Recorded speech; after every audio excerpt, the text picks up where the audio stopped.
Saudara-saudara yang kasih dalam Tuhan, pada malam hari ini saya diberikan tema bahwa bagaimana kita mendengar suara Tuhan. Saudara, kita tahu semuanya bahwa Allah kita itu adalah Allah yang luar biasa. Allah kita tidak pernah berubah. Allah kita tetap sama dulu, sekarang, dan akan datang. Saudara yakin? Kalau Allah dahulu pada waktu Dia menciptakan Adam dan Hawa, Allah berfirman, langsung berbicara. Sekarang Allah berbicara langsung atau tidak? Hah? Loh, kalau tidak, berarti Allahnya berubah dong. Iya toh? Nah, tetapi kenyataan saudara, sampai sekarang ini berapa orang yang baru bisa bercakap-cakap dan mendengar? Yang lain enggak toh? Loh, ini fakta, betul enggak? Mengapa? Allahnya yang berubah atau manusianya? Hah? Manusianya.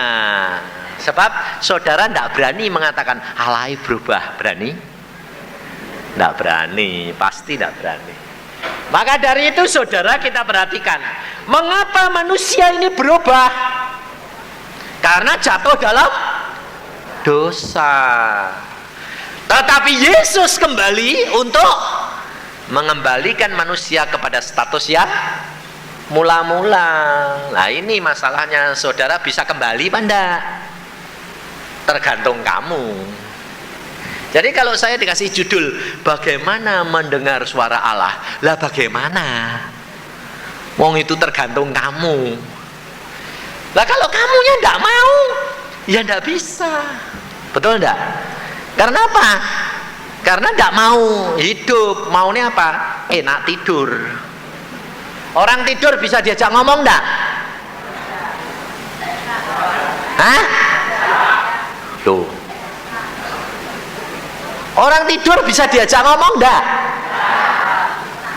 Nanti kalau pulang, lalu tengah malam bangun, jam 1 sudah pada tidur enggak? Sudah tidur, suami bangun, istrinya tidur, ngomongin, bisa enggak? Bisa diajak ngomong, cuma enggak nyaut. Loh, betul toh? Kamu ngomong bisa enggak? Bisa, cuma dia enggak nyaut. Itu persis kayak Allah sama saudara. Allah ngomong, tapi kamu enggak denger. Soalnya kenapa? Tidur. Kalau saya kasih tahu kamu mati, wah enggak Pak, saya percaya Yesus kok, sudah bangkit kok. Betul lah? Sudah toh? Sudah bangkit, sudah hidup, tapi tidur. Jadi tetap sama orang mati enggak? Lain, dina ngawur. Orang tidur sama mati kok sama? Ngawur aja. Mati itu enggak napas. Kalau orang tidur itu napas, cuma enggak dengar. Kadang-kadang denger, karena apa? Layap-layap, tahu enggak bahasa Jawanya? Layap-layap, ngerti enggak? Antara bangun sama enggak, ya denger, tapi enggak ngerti, betul? Nah, itu kebanyakan orang Kristen, saudara. Mengapa begitu? Karena pengenalannya akan Yesus itu baru separuh-separuh, atau baru permulaan, kayak bayi. Bayi itu bisa diajak ngomong enggak? Bisa, tapi jawabannya apa? Enggak ngerti. Terus bayinya kamu ajak ngomong, ngerti enggak? Enggak ngerti. Mendengar tapi tidak mengerti. Betul? Itu orang Kristen permulaan. Jadi kehidupan kekristenan saudara ini harus meningkat. Enggak langsung jadi Kristen, katanya ciptaan baru, jadi terus dengar kok enak. Kita harus belajar dari firman Tuhan. Allah kita itu adalah Allah yang luar biasa dan tidak pernah berubah. Tetapi kalau saudara mendengar, bagaimana cara mendengar suara Tuhan yang masuk dalam otak saudara apa? Pasti pendapatmu audible secara menurut telinga. Kepinginnya itu dah, betul enggak? Salah. Memang Allah dapat berbicara secara audible, secara telinga, tetapi tidak selalu Allah bicara melalui telinga. Karena apa? Karena Allah kita mau mendidik saudara dan saya hidup di mana? Di surga. Ini hidup di dunia ini kan cuma transit, cuma sementara, betul loh? Transit loh. Tapi orang transit itu loh dimanfaatin luar biasa. Kenapa? Lebih seneng transit daripada kekal di surga. Contohnya kayak bapak tadi loh, ya dah. Wong tahu kalau sebentar saja loh. Wong tahu kalau transit loh, ya dah. Kok ya nekatnya luar biasa. Ya dah. Kenapa? Karena dia tahu di surga ndak ada cewek. Jadi dinikmati di dalam dunia. Untung belum game. Kalau sudah game cari ceweknya ndak ada. Tuhan masih sayang itu, Pak. Masih lumayan itu. Kenapa? Sekarang saya tanya. Pada waktu pertama kali dia kehilangan 3 juta US, itu sebetulnya Tuhan ngomong enggak? Hah? Ngomong. Tapi dia enggak tahu. Lalu setelah dia bertobat, Tuhan ngomong lagi enggak? Iya, melalui apa? Pita suaranya berhenti. Loh, ngomong, tapi dia enggak ngerti. Lah, saudara tahu? Yang penting itu Tuhan ngomong atau yang penting kamu ngerti? Yang penting itu kamu ngerti apa kehendak dia, apa isi hati dia, itu yang penting. Sebab saudara tahu, kalau Allah bicara kepada kita, belum tentu engkau nurut. Contohnya bapak tadi, dia ngerokok. Dia sebetulnya itu bukan karena rokok, Pak, karena bohong. Kalau ngerokok tok, itu memang ngerusak bait Allah.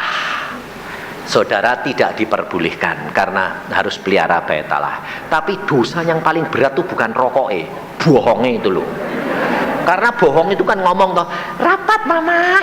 Tapi Tuhan bilang, kunci ini ambil gepeng kamu. Nah, itu salahnya di situ. Jadi Tuhan itu kalau ngomong sama bapak ini, berhenti main gila, kira-kira nurut enggak? Saya jamin enggak bakal nurut. Karena bilangnya apa? Ya dek Tuhan, dek setan. Paling-paling gitu. Tapi kalau Tuhan bicara, Tuhan tahu aku ini bicara sama anakku ini bagaimana caranya supaya dia itu dengar dan nurut. Kunci ceklek. Nah, lalu udah bisa ngomong, baru dia dikasih tahu dokter 3 bulan. Mikir 3 bulan aku kemana ini? Aku kemana ini? Aku kemana? Baru bertobat.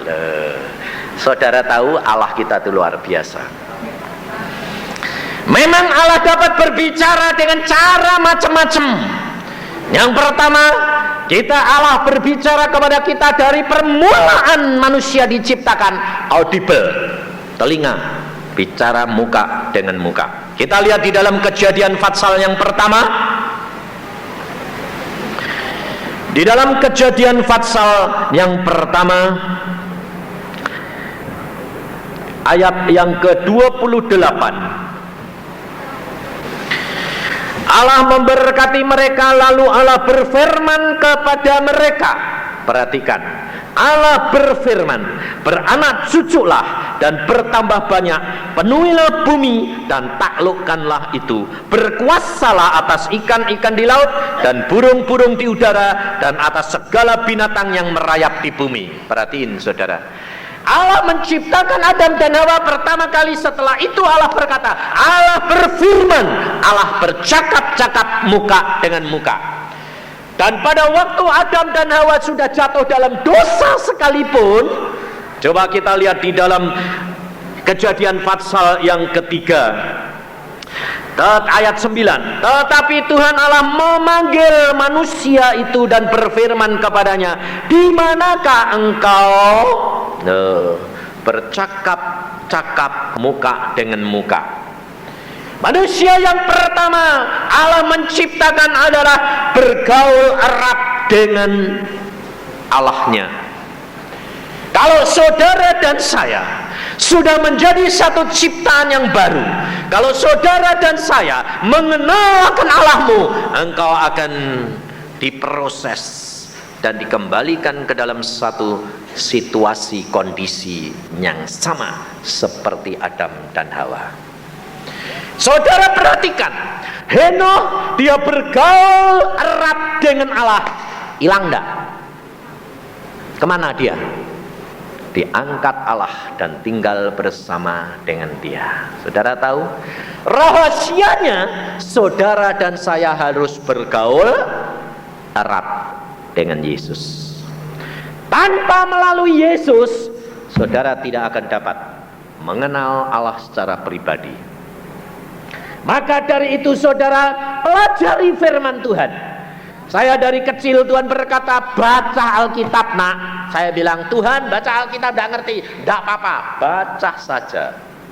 Nanti engkau akan mengenal aku dan engkau lakukan, maka engkau akan menikmati apa yang Allah janjikan. Dan Allah menggenapi semua yang dijanjikan dalam Alkitab. Dan dia bicara. Kalau saya baca di dalam kitab Kejadian, saya berkata, Tuhan, engkau selalu berkata, aku berfirman. Ini dengar atau cuma perasaan? Saya bilang, Tuhan berkata, dengar.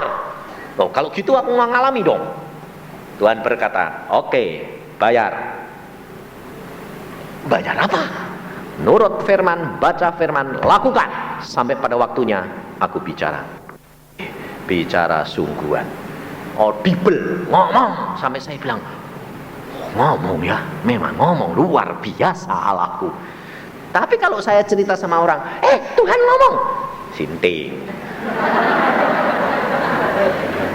Saya pertama kali ngomong sama ayah saya ahli Alkitab. Dulu dia majelis GKI, dia khotbah.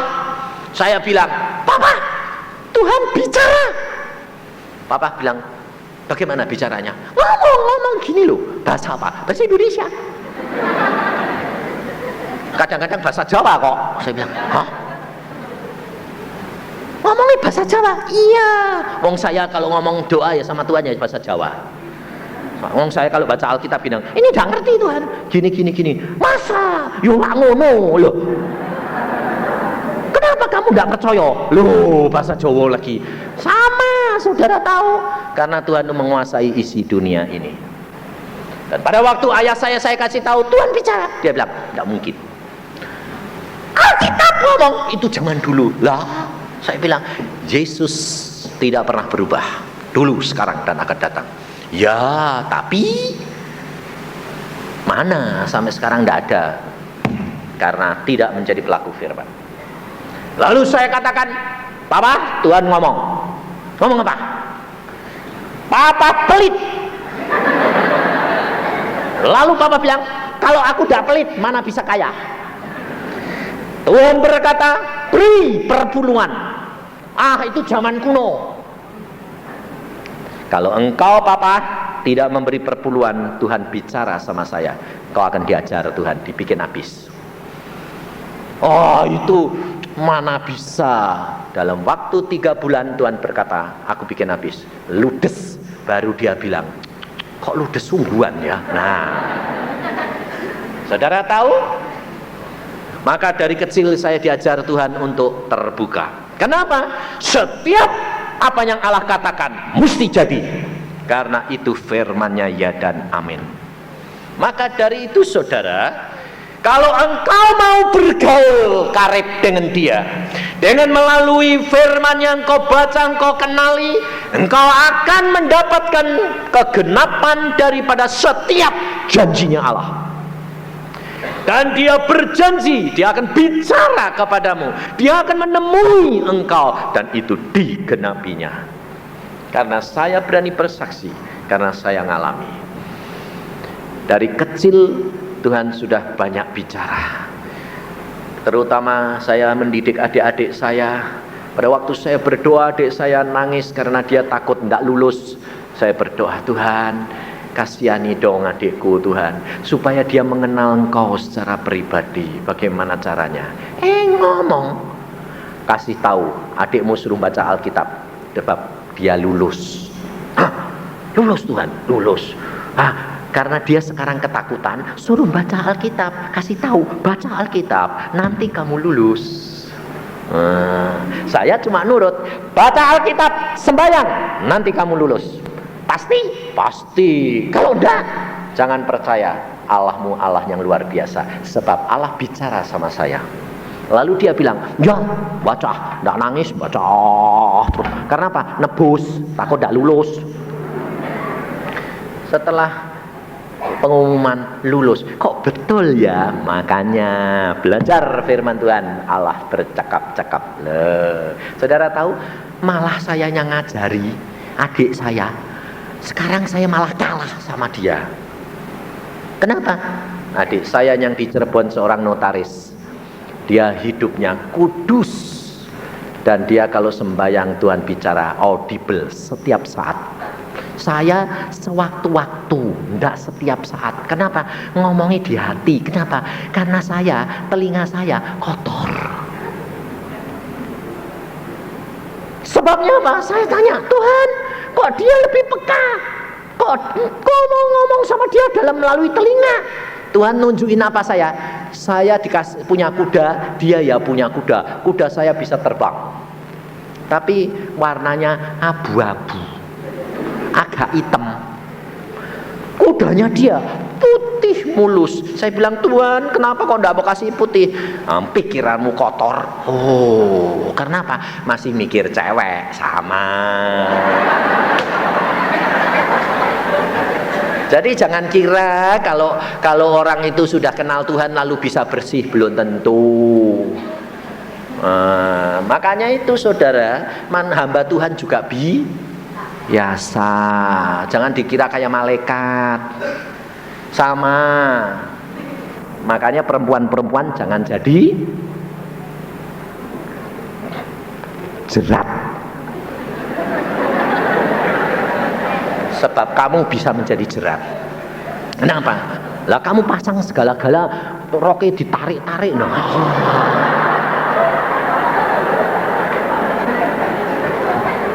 Kalau hamba Tuhan jatuh, kamu turut ambil bagian. Makanya ada hamba Tuhan bilang sama saya begini. Saya bilang, kenapa kamu mulai main mata? Saya mau seret wanita-wanita itu masuk neraka. Kenapa? Habis dia yang marah-marahin saya, menceng-menceng, dia bilang gitu, hati-hati kamu ya. Maka dari itu saudara, kita harus kenali Allah kita secara pribadi. Allah tetap berbicara, tetapi perhatikan, kalau Allah berbicara secara audible, tidak semua orang dapat mengerti. Dan contoh di dalam Alkitab banyak. Pada waktu Allah memimpin bangsa Israel, Allah turun di atas bukit. Di dalam Keluaran, Allah berbicara langsung kepada bangsa Israel. Di dalam Keluaran pasal 20 dia berkata, Keluaran pasal yang ke-20 ayat ke-18, seluruh bangsa itu menyaksikan guruh mengguntur, kilat sabung menyabung, sangkakala berbunyi, dan gunung berasap. Maka bangsa itu takut dan gemetar, dan mereka berdiri jauh-jauh. Saudara tahu, kalau Allah berbicara, dan dia meliputi seluruh ruangan. Dan kalau dia berbicara kepada bangsa Israel, meliputi seluruh udara di tempat itu, seluruh jagat raya. Saudara tahu, luar biasa. Kalau saudara dan saya di dalam satu ruangan, lalu Allah berbicara secara audible, saudara tidak bisa tahu arah daripada suara itu. Saudara madep sana, seluruh ruangan kelihatannya di belakang. Saudara madep sana, seluruh ruangan. Saudara cari, tidak ada. Itu Allah kita. Dan cara dia berbicara macam-macam, tergantung daripada situasi dan kondisi kita. Kalau Allah datang dan dia berbicara dengan secara audible, di dalam saat dia bertindak sebagai Allah yang maha kuasa, luar biasa, dan engkau gemeter. Tetapi kadang-kadang dia bertindak sebagai apa? Seorang kekasih. Ndak gemeter, ndak takut, disayang-sayang, luar biasa. Tapi kalau dia berbicara negur Anda, hati-hati, kamu bakal ketakutan, karena suaranya seperti menggema dan wibawanya luar biasa. Kamu seperti orang yang mau dihakimi. Saya ngalami semuanya, saudara. Dan yang paling saya tidak bisa lupakan adalah kalau dia datang dengan penuh kasih. Saya sedang tiduran jam 3, Tuhan berkata, Yusa, siapa yang manggil saya? Oh, langsung saya berlutut. Tuhan, engkau datang. Aku datang, nak. Aku sayang kepadamu. Nah, Yusa, aku sayang kamu, nak. Bayangin, saudara, dilus-lus lagi. Bayangin, makanya saya bilang mati untung, hidup untuk Yesus. Kenapa? Karena sudah ketemu dia secara pribadi. Orang tidak percaya, tidak apa-apa. Dikatain bohong, tanggung jawabmu. Yang penting kan aku tidak bohong. Karena Yesus benci pembohong. Maka dari itu, saudara, kalau Yesus bercakap-cakap, orang lain tidak bisa mengerti apa yang dicakapkan. Di dalam perjanjian baru, pada waktu Paulus pergi perjalanan ke Damsyik, Yesus datang berbicara kepada Paulus, tetapi orang lain tidak mengerti bicaranya apa. Hanya Paulus pribadi mengerti. Kemudian pada waktu Tuhan Yesus di atas bukit bersama dengan 3 muridnya, Yohanes, Petrus, dan Yakobus. Petrus, Yohanes, Yakobus mendengar suara Allah Bapa yang maha tinggi. Inilah anak yang aku kasih, dengarlah dia.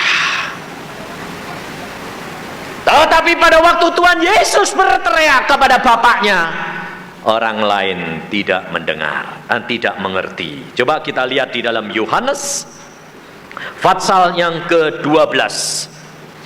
Saya petik karena waktunya, saudara. Ayat yang ke-29. Orang banyak yang berdiri di situ dan mendengarkannya berkata bahwa itu bunyi guruh. Ada pula yang berkata seorang malaikat telah berbicara dengan dia. Perhatikan, saudara. Hanya Yesus pribadi yang mendengar suara Allah Bapa. Dan orang lain cuma dengar seperti guru. Tetapi dia, Yesus pribadi, tahu apa Bapaknya bicara apa. Demikian juga saya pernah mengalami sendiri. Karena saya ini selalu dididik Tuhan dengan cara-cara yang ajaib. Pada waktu suatu saat saya diberikan penglihatan sedang berdoa. Dan Tuhan berkata, Yusa, kamu lihat itu kamu. Aku akan pakai kamu dengan cara begitu. Cara yang bagaimana, saya pikir. Lalu Tuhan melihatkan saya sekolah, dia ngajar. Saya duduk di ujung pojok sana. Karena apa? Karena saya itu yang paling belakang. Saya lihat Tuhan ngajar. Nggak tahu. Ngomong apa? Nggak tahu. Nerangkan apa? Nggak tahu. Saking nggak taunya, saya bilang nggak tahu apa-apa. Lalu teman saya tanya, kamu tahu? Aku tahu sedikit, lumayan. Aku nggak tahu. Setelah diterangkan dengan jelas apa terjadi, Tuhan Yesus malah ngomong gini, sekarang ulangan. Mati aku, malah nggak ngerti, belum ngerti, sudah ulangan. Lalu saya bilang, Tuhan, aku nggak ngerti. Kira-kira kalau murid yang nggak ngerti, itu pada waktu Tuhan berkata ulangan dan satu-satu maju ke depan, kira-kira yang nggak ngerti berani ngangkat kepala nggak? Hah? Nggak bakal. Yang ngerti kira-kira malah nongol nggak? Iya, sebab apa? Supaya dipanggil. Saya kepala tempelin di bangku, nyumput. Karena apa? Jangan aku.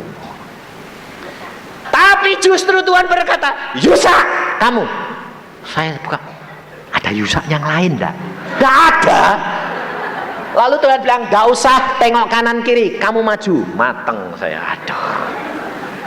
Saya maju ke depan, Tuhan bilang, ambil kapur, tulis.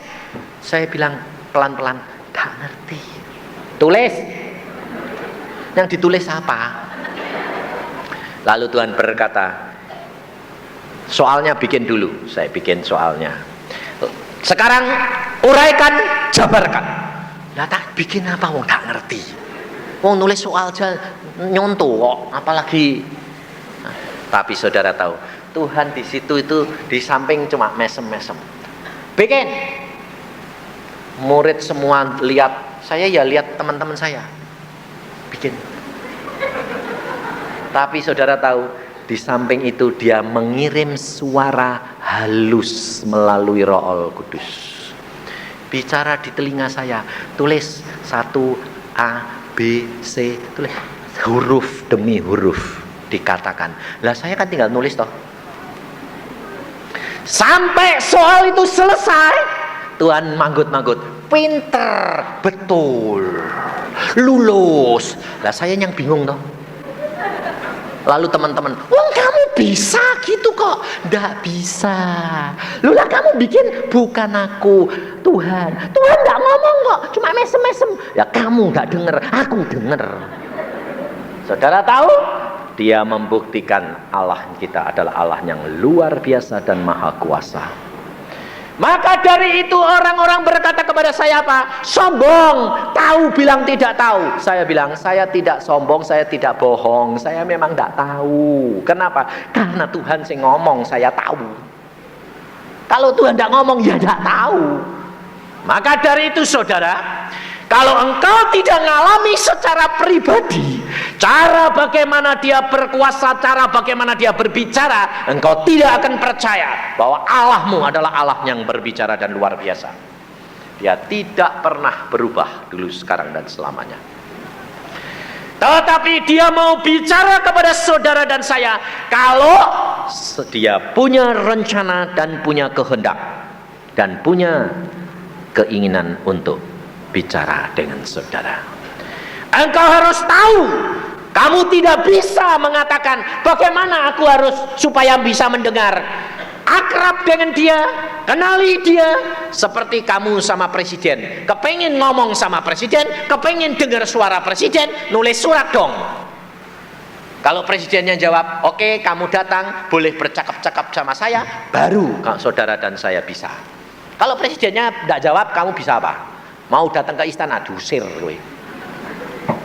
Apalagi Allah kita yang maha kuasa. Yang penting bagian saudara lakukan, maka bagian Allah akan dilakukan. Allah tidak mungkin bohong, dia pasti menggenapkan janjinya. Kalau dia berkata, aku akan berfirman, aku akan menyatakan diriku kepadamu, dia akan genapi. Tapi saudara kerap kali, mana? Aku sudah ngikuti kok, belum ada. Engkau ukur Allah menurut ukuranmu, bukan kamu masuk di dalam rencana dan ukuran dia. Dia Allah yang maha kuasa. Dia tahu segala perkara, dan yang penting buat saudara dan saya, dia akan lakukan. Yang kedua, Allah dapat berbicara melalui apa? Suara hati. Ini yang paling penting. Kenapa? Roh Kudus ada di dalam hati kita, saudara. Sekarang kita dipimpin oleh Roh Kudus menuju kepada seluruh kebenaran. Dan Roh Kudus ini bercakap-cakap dengan kita. Maka dari itu saya katakan, belajar dari perkara yang terkecil. Tapi saudara maunya yang gede gitu loh. Keliru. Kalau engkau setia dalam perkara kecil, kamu akan diberi tanggung jawab yang besar. Bagaimana caranya? Ngomong sama Roh Kudus. Mau tidur ya ngomong, Tuhan Roh Kudus, aku mau tidur. Terima kasih, engkau baik. Ngomong-ngomong ya Tuhan, loh. Lalu kalau bangun, Tuhan aku bangun, seger, puji Tuhan, aku tidur enak loh Tuhan. Hari ini aku mau melakukan apa? Tolonglah Tuhan. Loh, pergi ke WC kencing, puji Tuhan aku bisa kencing Tuhan. Terima kasih loh. Saudara tidak pernah toh ngomong? Kamu bisa kencing tidak pernah terima kasih toh? Coba kamu ngalami seperti anak Tuhan di Bandung, 5 tahun tidak pernah kencing. Masih hidup orangnya sampai sekarang kalau mau ketemu. Seorang ibu. Kenapa? Ginjalnya jebot. 5 tahun tidak pernah kencing, kepengen kencing. Lalu dia bilang, Tuhan kalau bisa kencing gitu loh, kok kepengen kencing lagi sih Tuhan?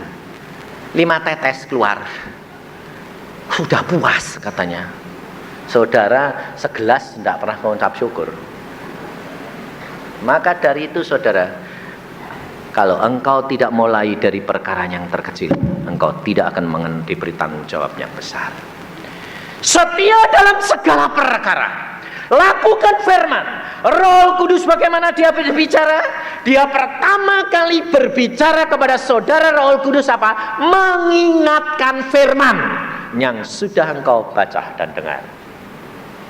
Itu pertama kali Yesus mengajar saya untuk mendengar suara Roh Kudus melalui apa? Melalui firman-Nya. Karena Tuhan berkata, baca Alkitab, baca Alkitab. Lalu Roh Kudus di dalam Alkitab dikatakan, Dia akan mengingatkan dan mengajar kamu apa yang aku pernah katakan kepadamu. Di dalam Yohanes 14 dikatakan, Yohanes pasal yang ke-14 ayat 26. Tetapi penghibur yaitu Roh Kudus yang akan diutus oleh Bapa dalam namaku, dialah yang akan mengajarkan segala sesuatu kepadamu dan akan mengingatkan kamu akan semua yang telah kukatakan kepadamu. Ini lakukan dulu. Maka nanti di dalam satu saat saudara di dalam bahaya apapun, Roh Kudus berkata, jangan takut, aku beserta kepadamu sampai kesudahan alam. Firman Tuhan muncul. Tetapi konsekuensinya, kalau Allah sudah berfirman, engkau harus lakukan. Kalau tidak, tanggung akibatnya. Maka dari itu saudara, kerap kali saya tanya sama Tuhan, Tuhan, kenapa sih kok engkau tidak ngomong? Tuhan berkata, kalau aku ngomong, aku tahu mereka tidak sanggup melakukan firman-Ku. Dosanya 2 kali lipat. Nah, kenapa engkau sama aku kok ngomong? Aku tahu engkau berani membayar harganya. Oh gitu ya. Maka dari itu saudara, kerap kali Tuhan itu tidak bicara karena supaya saudara itu tidak dihukum 2 kali lipat.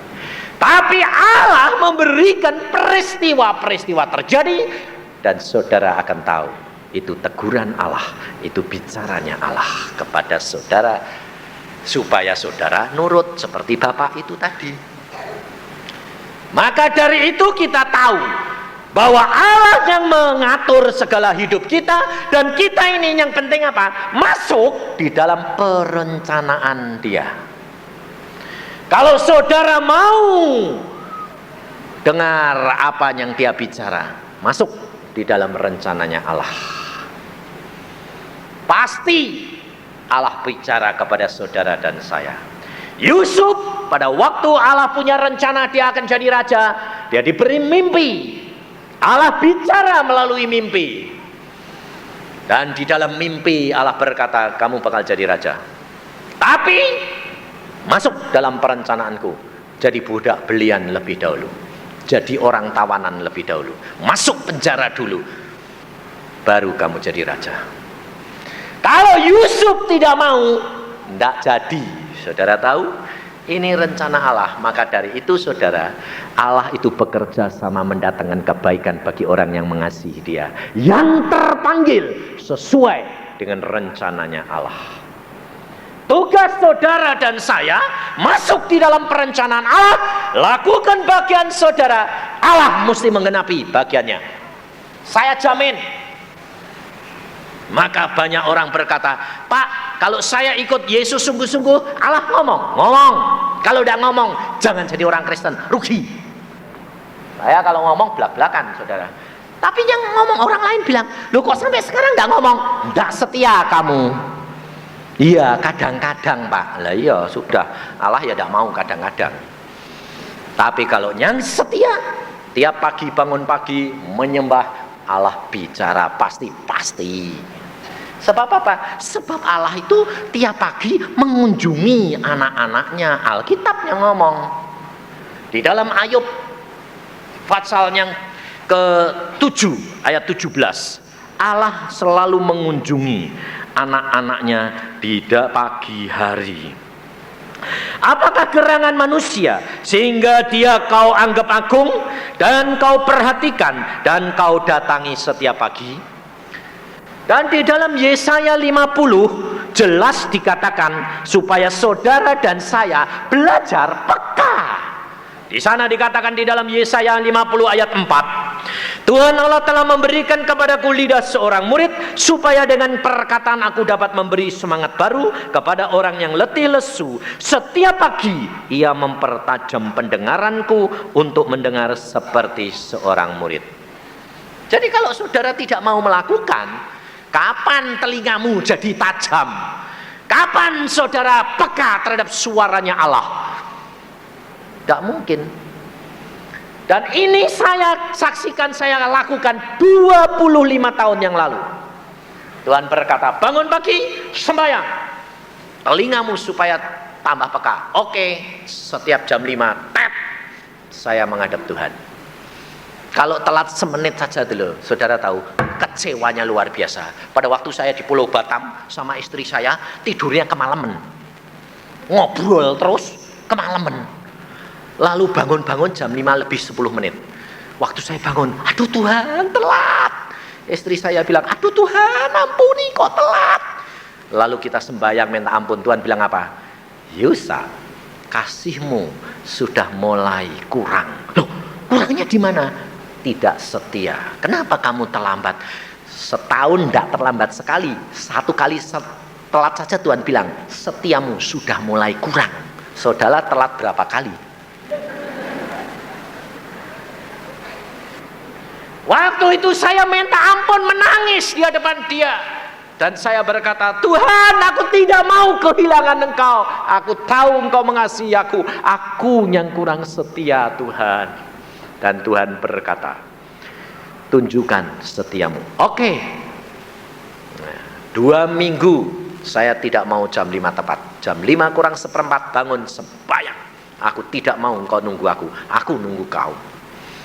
Dan setelah seminggu Tuhan berkata, aku senang hatimu kembali melekat kepadaku. Loh. Kalau sudah gitu, ayem itu loh, kayak orang dapat lotre ratusan miliar. Puji Tuhan, seneng. Karena apa? Disayang-sayang lagi. Loh. Coba saudara, kalau kamu pernah dirangkul, disikap Tuhan, rasanya kayak apa? Disikap kekasih saja sudah berbunga-bunga. Apalagi Yesus yang merangkul kamu. Maka dari itu saudara, Ayub sendiri berkata apa? Hanya dari orang lain Tuhan aku mendengar tentang Engkau. Tetapi sekarang mataku memandang Engkau. Aku cabut segala perkataanku, karena aku ini tidak ada artinya di hadapanmu. Saudara tahu, setelah Ayub bertemu dengan Allah secara pribadi, baru dia tahu Allah kita adalah Allah yang luar biasa. Maka dari itu saudara, kenali Dia. Lakukan bagian saudara. Nggak usah saudara bilang kepengen ini, janjinya Allah supaya aku dengar, supaya digenapi. Bayar saja bagianmu, Allah pasti bayar bagiannya. Allah tidak pernah bohong dan Allah tidak pernah terlambat. Dia selalu tepat. Dan dia kalau berbicara luar biasa. Baik melalui telinga, baik melalui mimpi, baik melalui suara hati, itu harus engkau dan saya latih. Sebab apa? Sebab setan pun bisa bicara. Dan suaranya pun persis bisa. Karena Alkitab berkata, setan pun bisa sebagai malaikat terang. Saya 3 kali setan datang seperti Tuhan Yesus. Ngomongnya pun persis. Bangun pagi sembahyang, jam 5 menghadap Tuhan, datang Yusa, suaranya sama, cuma bedanya apa? Hati, dalam hati ini tidak kesentuh. Kalau Yesus ngomong gitu, mak biur, air mata langsung ces, biur, nangis. Aduh Tuhan, karena apa? Damai sejahtera. Kalau setan persis suaranya, dia bilang apa? Yusa, loh, suaranya suara itu Tuhan, tapi kok tidak nyentuh hati? Belum tahu saya kalau itu setan. Terus saya bilang, saya ngomongnya gini, ya Tuhan, kurang ajar enggak? Setan tak panggil, ya Tuhan, tak pikir Tuhan, setan kurang ajar. Taunya setelah kebelakangan, saya bilang, ya Tuhan. Terus dia bilang apa? Engkau kan sudah diajar oleh Tuhan. Enggak ngomong engkau kan sudah aku ajar. Enggak, ngomongnya engkau kan sudah diajar Tuhan. Engkau kan dipanggil Tuhan. Engkau kan dilengkapi Tuhan. Iya, saya bilang gitu. Sekarang tugasmu apa? Melakukan firman Tuhan dengan benar. Bagus toh? Tidak tahu itu jebakan. Waktu saya merenungin pertanyaan Diu, jawab. Saya untungnya sudah biasa komunikasi sama Roh Kudus. Saya bilang, Tuhan Roh Kudus, aku jawab apa? Roh Kudus ngomong, jangan cepet-cepet jawab. Oh, kenapa? Siapa yang mendidik kamu? Tuhan. Siapa yang manggil kamu? Tuhan. Siapa yang melengkapi kamu? Tuhan. Siapa yang ngajar kamu? Tuhan. Harus kasih pikiran saya sama Roh Kudus. Oh iya ya, segala-galanya kan Tuhan. Kok aku yang suruh jamin bisa ngelakukan? Tuhan jamin, saya dong kebalik. Nah, Roh Kudus bilang, ya jawab. Saya bilang, Tuhan, kenapa engkau minta jaminan aku? Kamu jamin aku dong. Lalu Tuhan Yesus yang muncul, asli muncul. Setan, dengar jawaban hambaku. Lah, saya melongo. Loh, tadi itu siapa Tuhan? Setan. Loh, kenapa? Dia minta supaya aku supaya mengizinkan menguji engkau. Oh, lah kalau saya tadi jawab iya, jatuh. Karena tidak ada seorang pun yang sanggup melakukan firman Tuhan dengan benar kecuali Yesus, aku. Oh, lah kenapa engkau biarkan? Karena aku tahu engkau gantung Roh Kudus. Toh Roh Kudus bisi kamu. Sip. Saudara tahu? Maka dari itu saya lalu katakan, kau jamin dong Tuhan. Lalu Tuhan bilang, aku jamin engkau nak. Lalu dia berkata sama setan, setan dengar, aku yang jamin hambaku Yusa.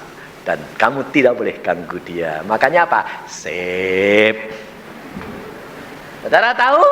Kalau engkau sudah ketemu dengan dia, engkau bercakap-cakap dengan dia, engkau dapat jaminan dari dia, engkau tidak perlu takut dan khawatir. Karena apa?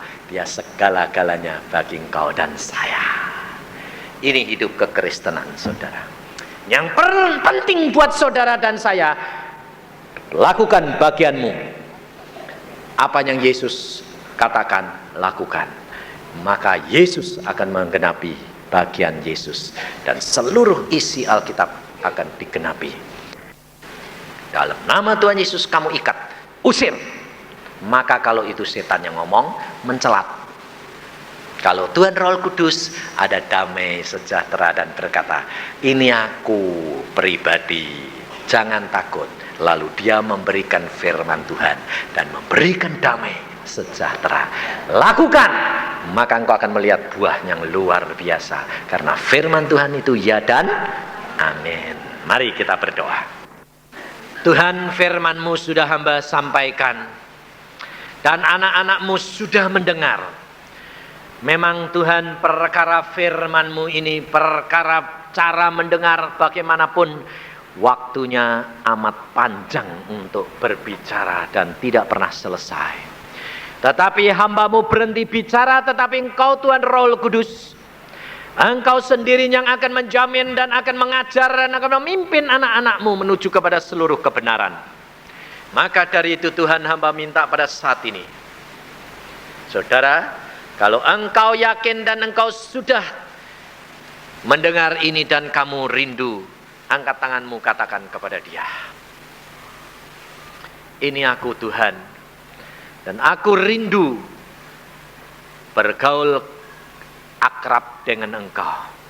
Aku rindu untuk mendengar suaramu. Baik dengan cara apapun Tuhan, terserah.